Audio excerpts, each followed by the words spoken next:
Come on, everybody. Let's go. Get ready for a summertime adventure from another Sommer-Time Story. This is the story of Miserable Millie, written and told by award-winning author Carl Sommer.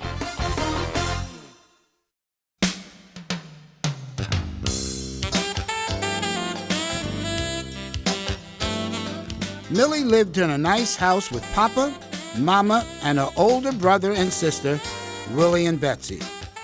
Millie had lots of toys to play with, plenty of good food to eat, and a cozy bed to sleep in. But Millie was always miserable. To her, the whole world was unfair. Whenever Papa or Mama gave their children chores to do, Millie constantly complained, "I always have to do the most work." This made Papa and Mama very sad because it was not true. But Millie did not care. In her mind, whatever she felt was unfair had to be true. And that was all that mattered to Millie. What did Millie always complain about? Juliet? I always have the most work, and that's not true. Yes, I always have to do the most work. But it wasn't true. And how did Mom and Dad feel about this, Juliet? Sad that Millie says that. Very sad that Millie said that. You know, it hurts your parents when you say, "You're unfair, you're not treating me right." No, your parents don't want to treat you unfair.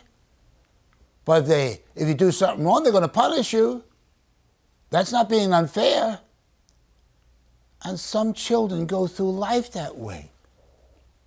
My parent always punishes me the most. I do the most work around here. Well, if you're a little bit older, you ought to do more work than your younger ones. Your younger brother or sister. You're older. And the parent's very sad, and it's just unfair. And nothing you can do to change her mind. Let's see what happens to Millie. Whenever Millie went to bed, she always grumbled, "Oh, my friends can stay up late watching TV, but I can't." Millie was not sure this was true, but that is the way she felt. What did Millie complain now about, Miguel? She feels sad because her friends get to stay up late, but she wasn't sure of it, and she has to go to bed at a certain time. Yes. So she's really lying. She's not sure, so she's making up these stories. "Oh, my friends." Did you ever say that? "Oh, my friends, they can stay up later, but not me." Oh, don't talk like that. It's lying. Exaggerating is lying. And she's miserable now. She's making up stories. That's the way she felt. However I feel, that's what it's got to be. Nonsense. Don't make up stories. But your parents have bedtimes.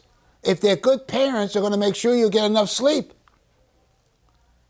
And so many children complain, "Oh, why do I have to go to bed so early? And they gripe and they complain, and going to bed is a big problem." Foolish. And the same child, when it's time to get up in the morning, they don't want to get out of bed. Well, that means they're not getting enough sleep. So learn to listen to your parents when they set at bedtime, trust them, and go to bed at that time. And you'll be a lot happier if you say, "Okay, Dad, Mom, that's what you want me to do? I'll do it." Whenever Millie played games with Willie and Betsy, she always wanted to play according to her rules.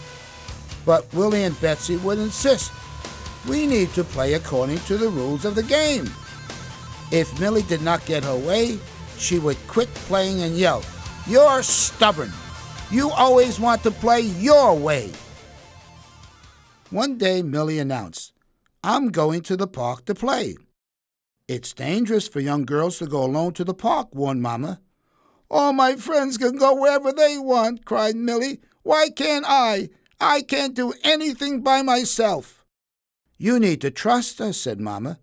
Millie stumped out of the room mumbling, "It's not fair. No one ever trusts me." Why did Millie's mom not want her to go to the park? Olivia? Because it was dangerous for young girls to go alone in the park. Yes.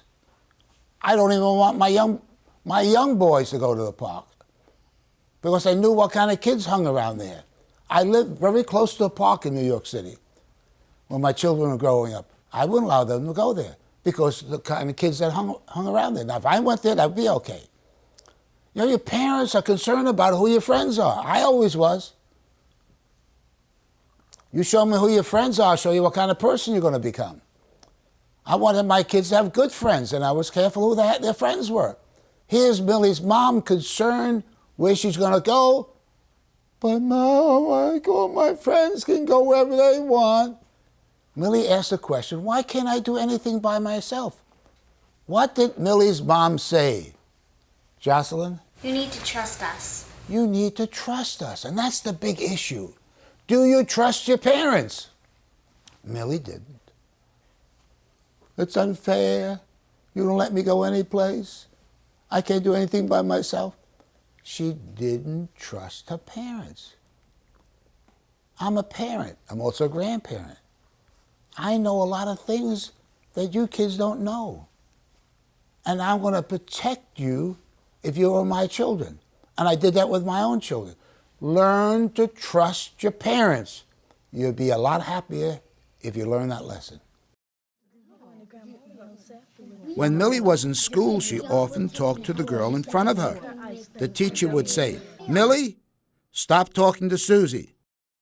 When the teacher was not looking, Millie always complained to Susie, the teacher is so unfair. She only picks on me. One day while playing in the backyard, Willie accidentally bumped Millie. Ouch! Screamed Millie. Why did you hit me? I'm sorry, stammered Willie. It was an accident. No, it wasn't, insisted Millie. She picked up a stick and began hitting Willie on the head. When Mama heard Willie yelling, she rushed to the window and called them both in. After hearing what had happened, Mama scolded Millie. Go to timeout right now. Tonight, you're going to bed early. Millie stomped off to the corner. When Betsy walked past her, Millie sobbed. Why should I always get punished, not Willie? He hit me first. Willie bumped you by accident, explained Betsy. You're against me too, cried Millie. I'm always the one being picked on. What is Millie complaining about now, Deshaun? That she's the only one getting picked on. Yeah, it's always me, always me. I get the short end of the stick. Everybody's picking on me. Everything's unfair. It's not true. You don't go hit your brother. Someone accidentally bumped you. And I've seen that. You see, I substituted in 27 different schools as a teacher, or teaching all grades from 1 to 12, all right, in all the 5 boroughs of New York City, to write my book, Schools in Crisis, Training for Success or Failure. I've seen some things that are very bad. And there's some kids, if you just accidentally bump them, who you think you're hitting here? They got such a short temper, and particularly if they're a different race. Right away, hey, you want to fight? Hey, take it easy. I just bumped you accidentally. There's people like that, very touchy. Right? And it's a foolish way to live. And here, her brother just accidentally bumped into Millie, and she's taking a stick and hitting him with it. And Mom's punishing her. And she ought to be punished. I'll give you a little secret, okay? Can you remember this? This is a secret, okay? You'll never be punished again. Just listen to your parents. You'll never have to be punished. But sometimes boys and girls are so foolish, the parents punish them and punish them and punish them, and they're so stubborn they keep on doing the same thing. That's a foolish way to live. Trust your parents. Do what they tell you. You'll never be punished again.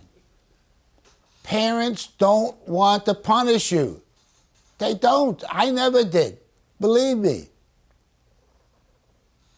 But I didn't get 5 little angels coming down from heaven with my 5 kids, right? So sometimes I had to punish them because they didn't listen. And not that I wanted to, but I want them to learn. And fortunately, 3 of my sons work with me. So they did turn out okay for me. But you be smart. You learn to listen and obey and trust your parents. Millie's family was invited to a wedding.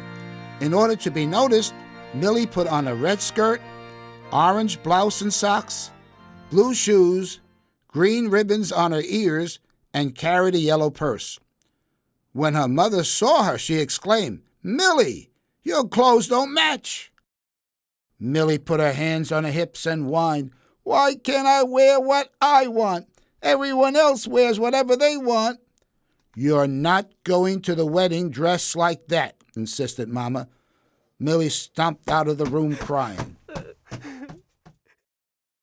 Millie constantly had something to grumble about. If anything bad happened to her, it was always someone else's fault. In her eyes, she never did anything wrong. As Millie lay in bed that night, she got so disgusted at how everyone was so mean and unfair to her that she got out of bed and made a list of her complaints. "I work harder than anyone around the house. I go to bed earlier than all my friends. No one ever plays by my rules. I can't eat whatever I want. I can't watch what I want on TV or the internet. My friends can go anywhere, but I can't. Teachers only pick on me. I'm the only one who gets punished. I can never wear clothes I like. No one ever trusts me." I want you now to listen very carefully to Millie's complaints. And some of these might be your complaints. But notice how she exaggerates the issues. That night, with tears rolling down her cheeks, Millie groaned, "Everyone hates me. Papa, Mama, Willie, Betsy, friends, teachers, everyone. I can't do anything I want. It's so unfair. No one has it as bad as I do. I'm the most miserable girl in the whole world." What word is Millie constantly using over and over again? Andrew? I, me, I can't do this. It's me. Everybody picks on me. And that's her world. It's me, nobody else but me. She doesn't care about her parents. She doesn't care about her sisters. Everything she does is okay because she's doing it. That's the way she feels. It's me. And you live that kind of a life, you're going to be very miserable. It's people who think about others and have concern about other people. They're the ones that are happy. She's really selfish. She's super selfish. Everything's me. And she's very miserable because she's so selfish. As she lay in bed crying, suddenly she got an idea. She sat up straight in bed and exclaimed, "I'll run away from home. Then I can do anything I want." Her heart beat with great excitement as she thought about all the fun things she could do. "I can watch whatever I want on TV. I can go to bed anytime. I can dress the way I like. I can eat anything I want. I can go to any park whenever I wish, and no one can stop me. I'll be free at last."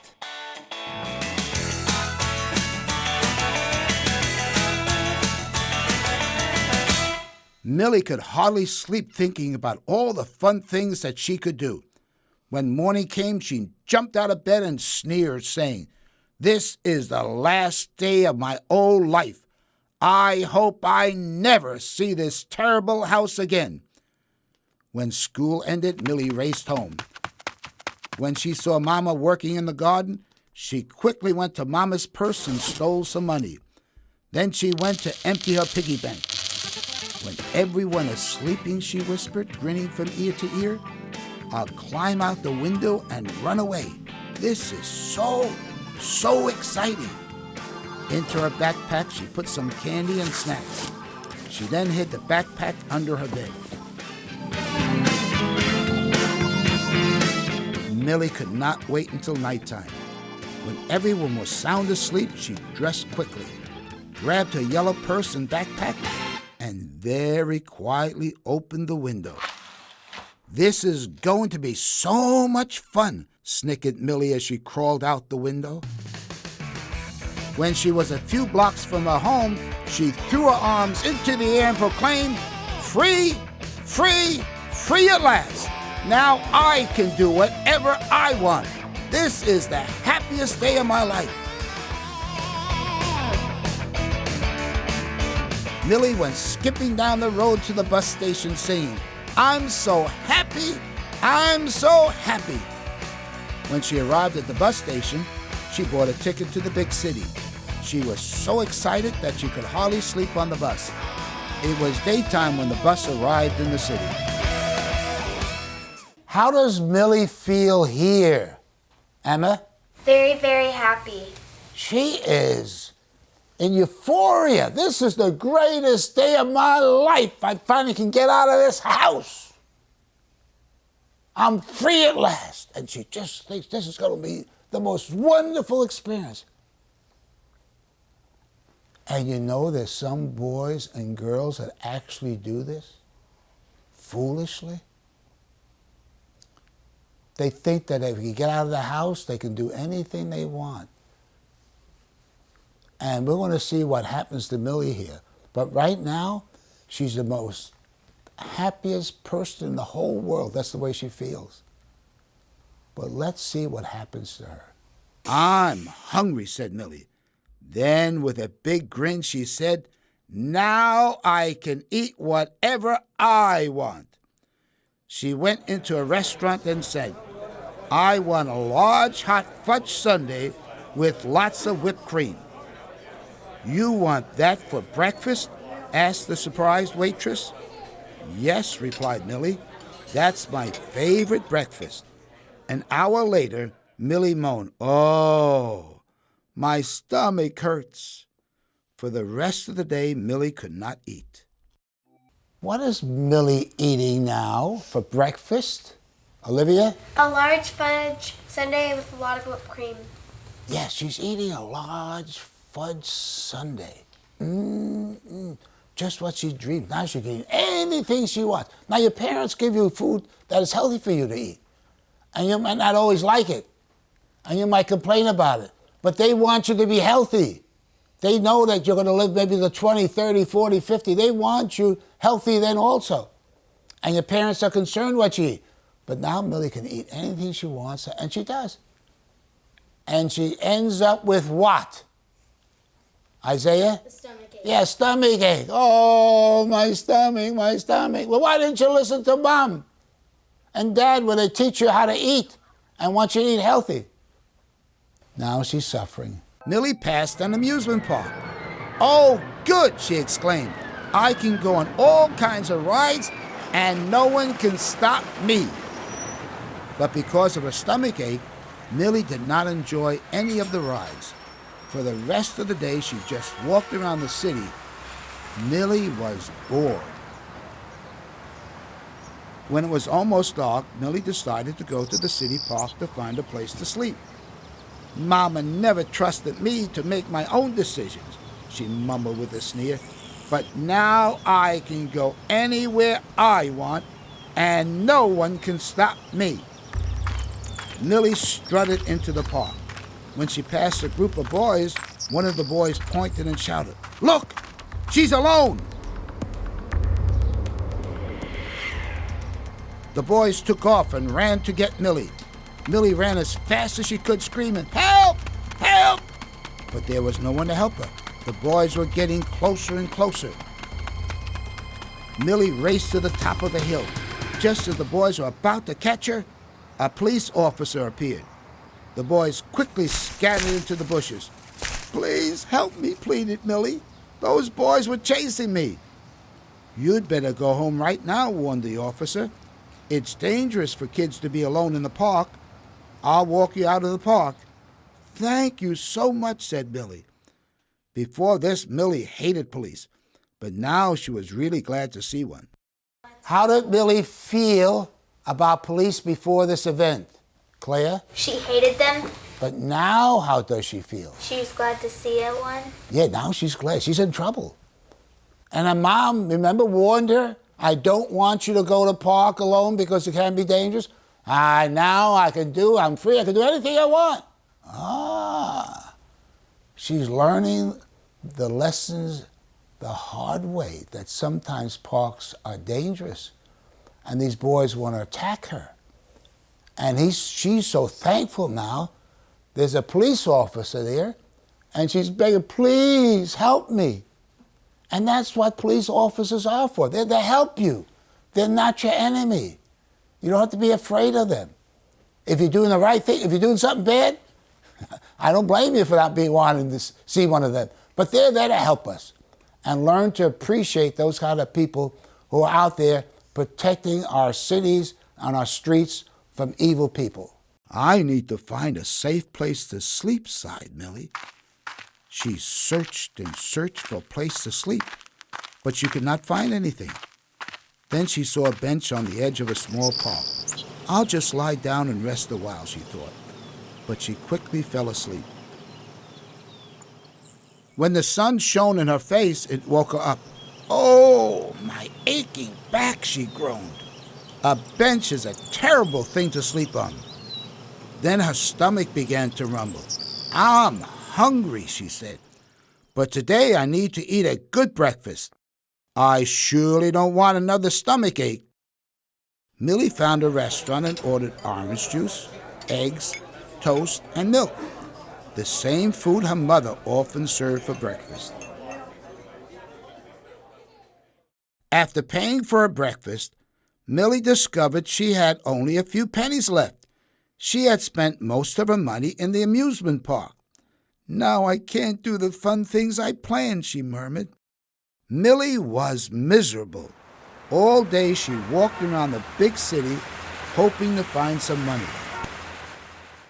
It was past dinner time and Millie was starving. She looked in a garbage can to find something to eat. Oh, good, she exclaimed as she picked up a half-eaten hamburger and some cold French fries. She took one bite of the hamburger and a French fry. She spit out the food and grumbled, "This tastes terrible." She kept searching for food, but she could not find any. She went back to the garbage can and found the same hamburger and French fries. This time she ate it, but she hated every bite. Why is Millie eating food out of a garbage can? Deshaun? It's because she wasted all of her money on rides and now she doesn't have enough money to buy any food. You need money to live. She took a little, she stole some from her mother. And you'd be surprised what you eat when you're hungry. Look at some of the foreign people. They're in garbage dumps looking for food. Children. You get hungry, you'd be surprised. You're not going to be so fussy. You'll go out a garbage can too if you get real hungry. But that's life. And so I'm trying to warn you because sometimes boys and girls, they got some silly ideas. I'm just going to run away, do whatever I want. That's what you think. Where are you going to sleep? What are you going to eat? Where are you going to live? Then they have these street girls. Come on, join us. She says, oh, no, I'm not going to go with you. And that's what some girls do. They end up ruining their lives because they want to run away from home. Don't you ever do such a, I'm going to say a stupid thing. That's stupid, dumb. And here she is eating food out of a garbage can. All right? She's a very unhappy girl. She didn't want to eat it, but that's all she had left. If your stomach rumbles, you'd be surprised what you will eat if that really starts to hurt you. So you be wise. Learn to appreciate what you do have. Where am I going to sleep tonight? Millie wondered. I'm not sleeping on that bench again. My back still hurts. She finally found a pile of cardboard boxes behind an old factory. She strained her eyes, looking to the right and to the left. Good, she declared. It's safe here. Then she crept into one of the boxes. She found some newspapers and crumbled them up for a pillow. Fortunately, the night was warm. What is Millie doing here? Mercy? She's regretting what she did. Yeah, and what is she wishing for, Mercy? That she was safe in her bed. Yes. she would be safe in her bed. Now look at a nice pillow, paper, a cardboard box. She's groaning. That's her bed. That's her home now. Now remember, look at the cover here. Look at that smile. Oh boy, this is going to be wonderful. I'm going to get out of this house once and for all. This is the happy, remember, she raised her hand up. This is the happiest day of my life. She's not too happy here, is she? She is miserable. She's crying. She's hurting. All right?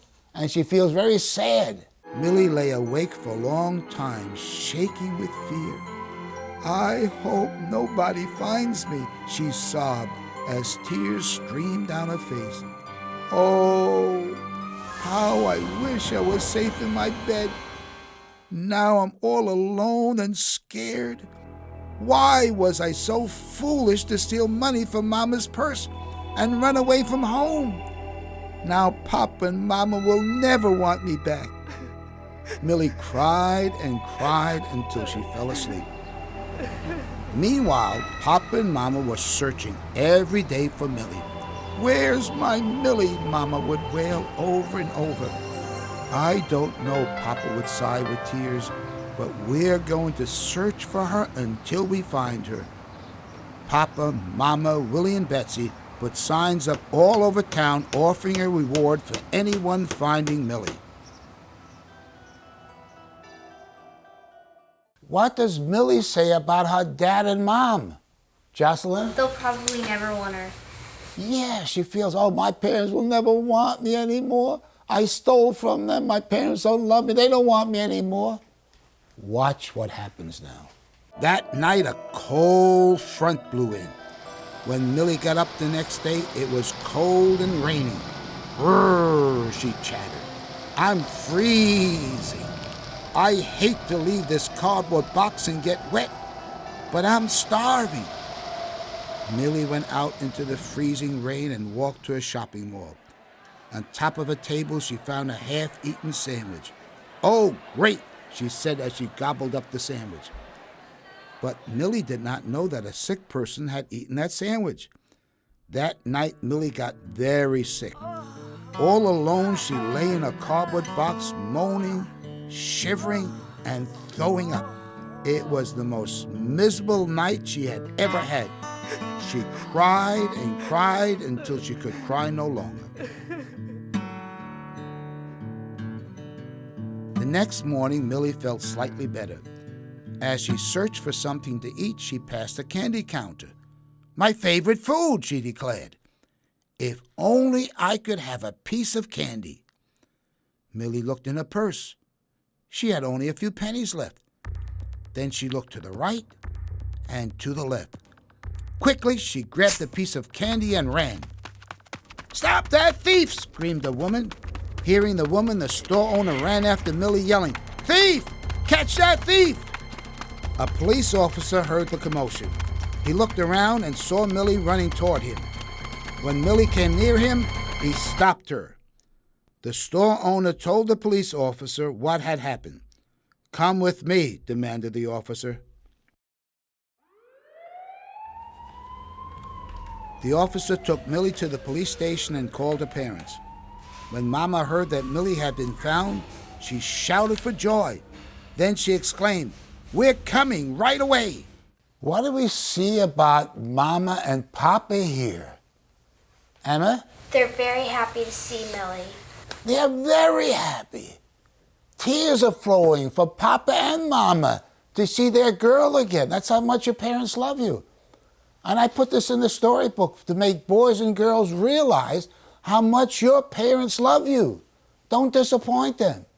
Sometimes your parents have to punish you, not because they hate you, because they're trying to correct you because you did something bad. And punishment is a form of love because they want to correct that bad thing that you're doing. And that's where you trust your parents and you learn to accept it. But remember, if you're smart, just listen to your parents. You'll never get punished again. So simple. Millie began to cry and shake all over. What will Papa and Mama do to me? To Millie's great surprise, when Papa saw her, He ran to her and gave her a giant hug. With tears streaming down his face, Papa said, "We love you, Millie. We're so glad we found you." Then Mama wrapped her arms around her and began kissing her and saying over and over, "We're so happy to see you."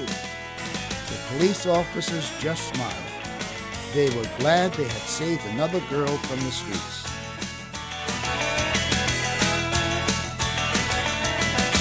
What was the reaction of the police, Miguel? They were happy that they saved another girl from the streets. The police officers were very happy that they could rescue a girl from the street. And that's what they're there for. They help you. And that Millie now is again with her parents. So learn to appreciate the police officers who are there to help you. When Millie came home, she gave Mama, Papa, and even Willie and Betsy big hugs. "We're so glad to have you back," said Betsy.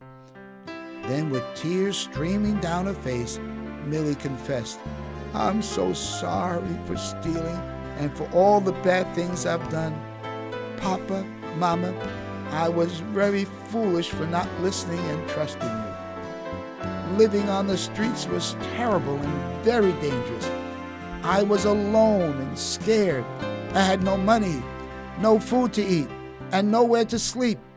I thought that if I could do whatever I wanted, I'd be happy, but I was miserable." When Millie went to bed that night, Papa and Mama wrapped their arms around her and said, "We love you, Millie. We're so glad to have you back home again." As Mama tucked her into a warm, cozy bed, Millie replied, "Thank you, Papa and Mama. I'm so glad to be home. Now I'm the happiest girl in the whole world." And now, an award-winning song from Character Kids.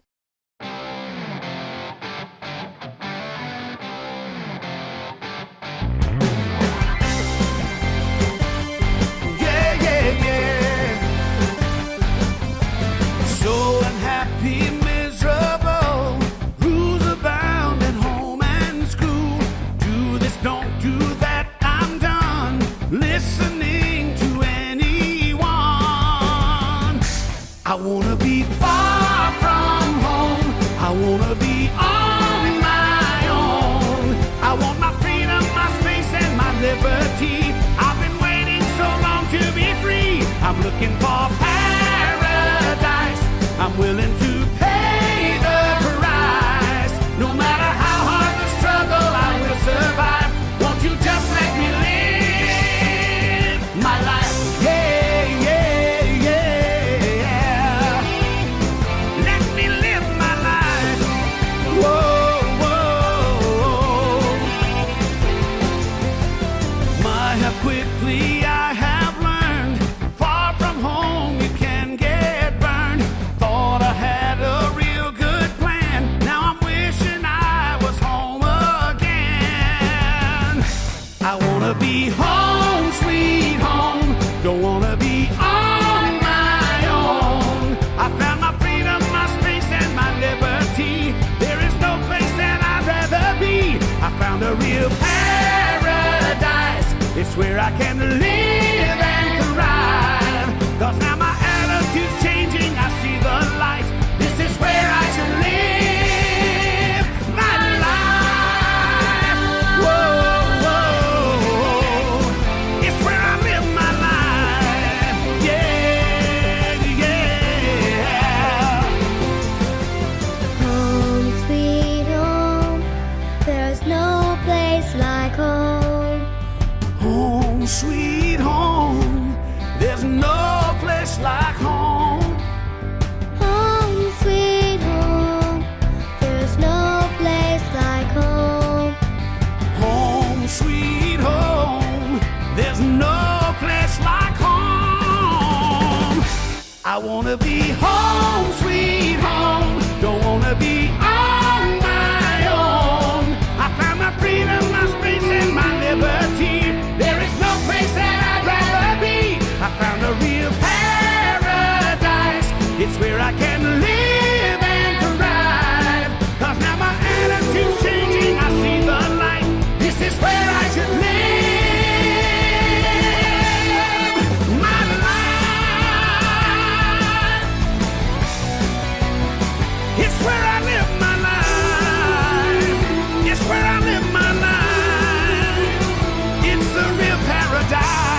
me.